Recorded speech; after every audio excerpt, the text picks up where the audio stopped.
리얼벨리 인터뷰 해설 시간입니다. 와, 화면 보면서 이야기할게요. 지금까지 픽사의 레이아웃 아티스트 김성영님, 테슬라 다니다가 창업한 남자 이지선님의 스토리를 전해드렸는데요. 제 채널뿐만 아니라 비즈한국, 광고의 모든 것, 피키캐스트 이런 다른 채널에서도 많이 좋아해 주셔가지고 기분이 되게 좋았어요. 영상을 보시고 나서 시스템에 대해서 좀 더 알고 싶은 분은 영상과 함께 픽사의 CEO 에드 캠머리 쓴 창의성을 지휘하라 라는 책을 같이 보시면 좋을 것 같아요. 짜잔! 저는 주로 비즈니스 서적은 리디북스 많이 이용을 하고요. 픽사의 시스템화된 시행착오와 집단지성으로 걸작을 만들어내는 시스템이 사실은 제조업에서 영감을 받은 거래요. 픽사의 CEO인 에드 캠머리, 픽사를 어떻게 하면 더 지속가능한 창의적인 집단으로 만들까 되게 고민을 많이 하던 시절에 도요타와 소니의 생산성, 품질 향상에 큰 영향을 준 미국의 품질관리 전문가 에드워드 데밍의 품질관리 접근법에서 영감을 받았다고 합니다. 에드워드 데밍은 문제를 파악해서 수정할 권한을 고위 간부에서부터 생산 라인의 말단 직원, 모든 임직원에게 부여해야 된다고 말했어요. 또 어떤 직급의 직원이라도 제조 과정에 문제를 발견하면 조립 라인을 멈출 수 있도록 장려해야 된다고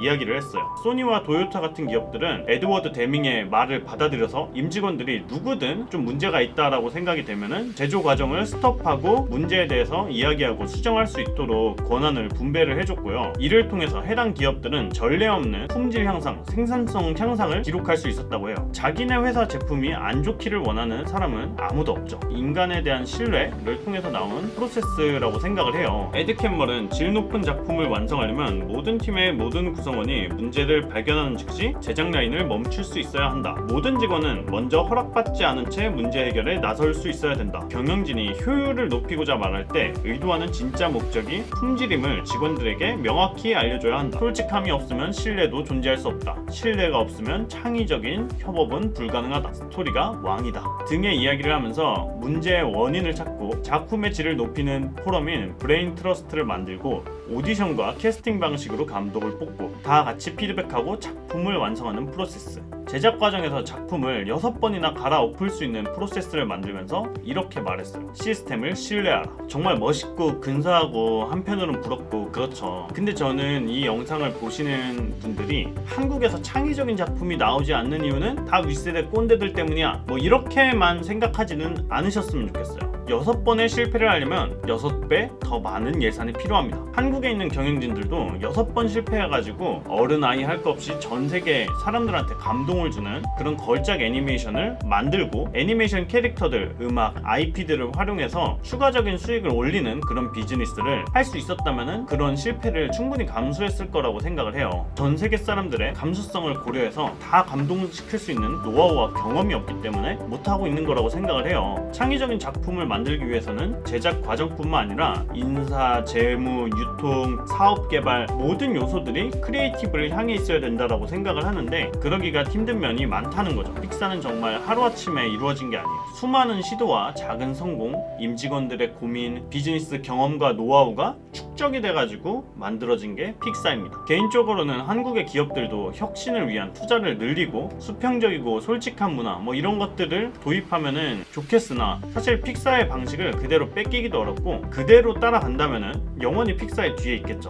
그래서 성형님이 말씀하신 대로 자신만의 스타일이나 감성, 프로세스로 전 세계와 넷플릭스나 훌루 같은 채널을 활용해서 다른 방식으로 승부하는 창의적인 집단들이 많이 생겨나고 그런 경험들이 공유되고 사내 벤처라든지 아니면 회사 내에서 독립적인 팀을 구성을 한다든지 그런 식으로 하는 게 우리가 크리에이티브로 경쟁할 수 있는 조금 더 나은 방식이 아닐까 그런 생각을 해봤습니다. 그리고 제가 기본적으로 스타트업이나 도전하는 사람들 좋아해서 그런지 저는 낙관적인 편이에요. 사실은 애니메이션은 잘 모르지만 스타트업이나 엔터테인먼트 분야, 디자인 분야에서 우리나라도 전 세계적인 기준에서 주목받고 가치를 인정받는 크리에이티브들이 되게 많이 생기고 있다라고 느끼고 있거든요. 고인물은 잘 안 바뀝니다. 얘기를 해도 안 되면은 새롭게 시도를 해보는 게 좋지 않을까라는 말씀을 드려보고 싶고요. 여기서 덧붙여서 말하고 싶은 게 있다면은 픽사가 되게 시행착오가 시스템화된 창의적인 조직이라고 했잖아요. 근데 실리콘밸리는 도시 자체에 시행착오가 시행착오가 시스템화 되어 있어요. 많은 사람들이 회사를 다니면서도 여러 가지 사이드 프로젝트를 돌립니다. 뭐 10시에 출근하고 5시에 퇴근하니까 가능한 거죠. 돌리던 사이드 프로젝트들 중에서 잘 되는 게 있으면은 바로 회사 나와서 창업을 하고요. 창업한다고 하면은 윗사람들이 우리 회사의 기술이 뺏긴다, 뭐 노하우가 뺏긴다, 우리 당장 일할 사람 필요한데 사람이 나가서 죽겠다, 뭐 이런 식으로 반응하지 않고 윗분들이 창업을 독려해 준대요. 창업했다가 실패를 하면 원래 다니던 회사에 다시 돌아올 수도 있고요. 실패의 경험을 도시 자체에서 높게 사줍니다. 뭐 이런 것들도 있지만 투자를 하는 투자사, 투자자분들도 굉장히 장기적인 관점에서 투자를 한대요. 투자하는 회사가 망해도 엔지니어들이 개발한 기술이나 경험이나 노하우는 어디 가지 않잖아요. 그런 것까지 감안해가지고 투자를 한다고 합니다. VR, AR 뭐 이런 것들 다 그렇게 해가지고 나온 거라고 해요. 한마디로 실리콘밸리는 오랜 시간 수많은 시행착오로 인해서 얻은 경험과 지식과 사람들의 어떤 노하우로 혁신을 거듭하는 곳이라고 할 수 있죠. 다르게 말해서 투기와 버블이 실리콘밸리의 혁신을 가능하게 한다 라는 주장도 맞는 말인 것 같습니다. 또 실리콘밸리 창업자들의 스타트업 접근법인 린 스타트업과 그로스 해킹도 어떻게 보면 시행착오를 효과적으로 시스템화하는 방법이라고 볼 수 있을 것 같아요. 경영학의 아버지 피터 드러커는 비즈니스는 고객에 대한 이해도가 깊어지면서 성장하는 거라고 했어요. 린 스타트업은 말 그대로 가볍게 스타트업이란 뜻인데요. 스타트업은 자원이 되게 적잖아요. 사람도 없고 돈도 없고, 그래서 가볍고 빠르게 비즈니스 가설을 세우고 최대한 빨리 최소 기능 제품이나 프로토타입 같은 거를 만들어서 이게 고객이 진짜 원하는 건지 검증해보고 보완해야 될 사항이 있으면 보완하고 틀렸으면 가설을 새로 세우고 쭉 밀고 나가도 된다 라고 하면 쭉 밀고 나가고, 이런 과정들을 빠르게 반복하면서 고객과 효과적으로 단기간 내에 자원을 최소한으로 쓰면서 고객이 원하는 제품을 만드는 방법이에요. 완벽하지 않아도 괜찮다, 최소 기능만 할 수 있는 제품을 만들어서 좀 모자라 보여도 고객한테 들이밀어봐라, 프로토타입 먼저 만들어보고 실제 고객이 어떻게 느끼는지 부딪혀봐라 라고 많이 주장을 합니다. 린 스타트업에서는. 그로스 해킹에서 그로스는 말 그대로 성장이라는 뜻이고요. 해킹은 이렇게 막 보안 뚫고 막 해킹하고 정보 빼오고 뭐 이런 게 아니라 굉장히 쉽게 말하면 기술적인 지식으로 기술적인 과업을 달성하는 걸 뜻해요. 제가 주변 분들한테 이시선님이 그로스 해킹과 린 스타트업이 정말 몸에 배어있을 정도로 일상화된 보기 드문 창업자라고 소개를 했는데요. 사람들이 저한테 질문을 하더라고요. 그로스 해킹이 뭐냐고. 제가 그래서 추가적인 질문을 보내는데 시선님의 답변은 이랬어요. 성장을 위해서 실제 성장에 가장 중요한 몇 가지 변수를 식별해 거기에 집중하여 엄청난 성장을 효과적으로 이뤄내는 것이 그로스 해킹이다.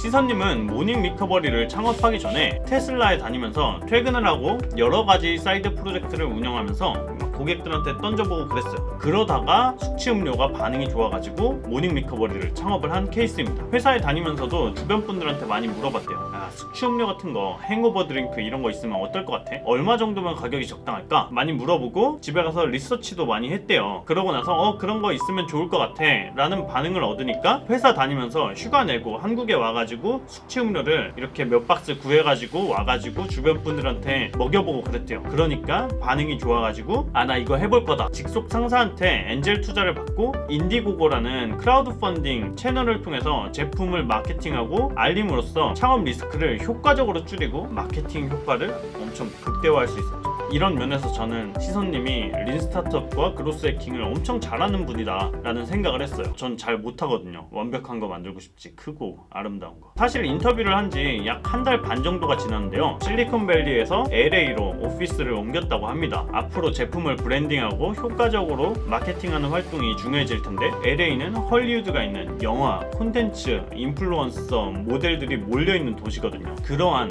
요소, 그러한 변수들을 앞으로 잘 활용하는 게 중요하다고 생각해서 그렇대요. 얼마 전에 일매출을 우리 돈으로 한 3천만 원 정도를 달성을 했다고 해요. 엄청나게 빠른 성장세를 유지해 나가고 있죠. 대단합니다 진짜. 또 이런 것도 인상 깊었어요. 제가 한국에 많은 창업자를 만나봤고 주변에 친구들도 스타트업 대표들 되게 많아요. 야, 넌 비전이 뭐냐? 이런 거 물어보면은 또 나는 세상을 어떻게 바꿀 거야 뭐 이런 이야기들을 되게 많이 하거든요. 근데 시선님처럼 답변한 사람은 제가 살면서 처음 봤어요. 저희들은 커스터머 피드백을 보고 커스터머가 가장 좋아하는 프로덕트를 만드는 거기 때문에 여태까지는 많은 어썸션을 썼지만 이제는 진짜 물건이 나갔고 돈을 받았기 때문에 그 리얼 피드백가 왔을 때 그걸 갖고 이제 새로 이터레이트 하는 거를 굉장히 이제 관심으로 보고 있어요.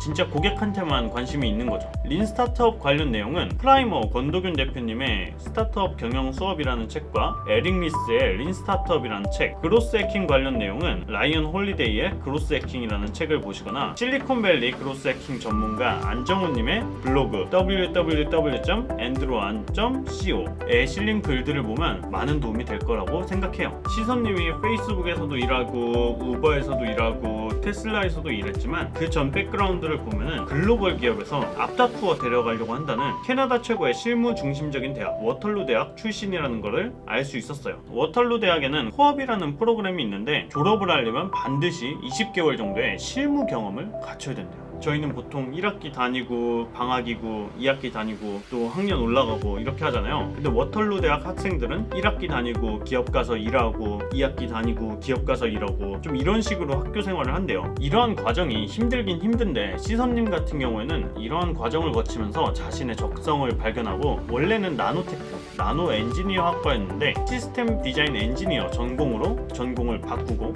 학교를 다니면서 진가, 딜로이트, 페이스북, AMD 등의 거대 기업에서 소프트웨어 엔지니어, 데이터 사이언티스트 등 다양한 직군으로 일을 해봤대요. 그러고 나서 페이스북과 우버, 테슬라를 거치고 창업을 했는데 아마 제 나이 또래인 걸로 알고 있어요. 경험의 차이가 사실 하늘과 땅 차이죠.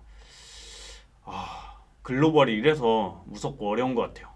워털루 대학이 좀 많이 빡센 편이긴 한데 미국이나 캐나다에 있는 대학들이 보통 학생들을 졸업시킬 때 아예 순수 학문을 탐구할래 아니면은 정말로 바로 일할 수 있는 인재로 만들어가지고 졸업을 시킨다고 해요. 대학을 나온 인재들이 바로 일할 수 있는 인재들이 많다 보니까 공채로 몇백 명, 수천 명 이렇게 뽑은 다음에 한 1개월, 막 3개월 이렇게 막 연수시키면서 애들 교육해가지고 일할 수 있게 만들고 이런 과정이 없대요. 실리콘밸리에서 회사에 들어가면은 뭐 신입사원 환영회 뭐 이런 거 절대 없고요. 그냥 왔어? 이래? 너 할 일은 이거야? 거기 계신 분들은 이거 좀 너무 차갑고 정없는 거 아닌가 뭐 이런 생각 하셨다는데 나중에 적응되니까 그게 오히려 좋았다 이런 말씀 하시더라고요. 어찌됐건 인생이 되게 길고 그 긴 인생 살아가는데 좋아하는 일을 찾는 게 되게 중요한 일이잖아요. 힘든 과정을 거쳐가지고 좋아하는 일을 찾고 좋아하는 일을 하고 기업 입장에서도 일을 할 줄 모르는 사람을 채용을 해서 교육하는 것보다 일을 당장 할 수 있는 사람을 받아가지고 당장 투입할 수 있으니까 교육 비용 같은 게 적고 여러모로 좀 배울 점은 많은 시스템 아닌가라는 생각을 해요. 학문만이 진리를 추구할 수 있는 방법은 아니라고 생각을 해요. 자율전공제도 이런 거 확대돼가지고 학교 다니면서도 다양한 거 배워보고 실습해보고 내가 진짜 하고 싶은 거 적성에 맞는 게 뭔지 그런 거 찾아갈 수 있게끔 시스템이 유연화됐으면 좋겠고요. 학문 하려는 애들 더 학문 잘할 수 있게 순수 학문에 집중할 수 있게 일로서 커리어로서 성장하고 싶은 사람들은 또 그렇게 갈 수 있게 좀 다양하고 유연하게 대학이 좀 바뀌었으면 좋겠다 이런 생각이 들었습니다. 학점 평점이 낮아가지고 회계학과에서 다른 과 전과하고 싶었는데 못했거든요. 진짜 전과하려면은 학점이 뭐 4.0이 넘어야 되고 그건 좀 너무 좀 그렇잖아요. 에피소드 2 픽사르의 여정에서는 성형님의 인생사를 들려드렸는데요. 그걸 보면서 저는 어렸을 때부터 사람이 스스로 중요한 결정을 내려보고 선택과 집중하는 법을 배우는 게 정말 중요하고 그게 큰 차이를 만드는구나 라는 걸 느꼈습니다. 부모님 말씀, 선배 이야기, 형 누나들 말, 친구들 이야기 이런 것들 다 좋고 뉴스에서 말하는 것들 다 좋고 그런데 참고해 봐야 될 이야기들도 많은데 정말 내가 중요하다라고 생각을 하는 게 있다면은 스스로 과감하게 결정을 해보고 끝까지 가보는 건 정말 인생에서 중요한 일인 것 같습니다.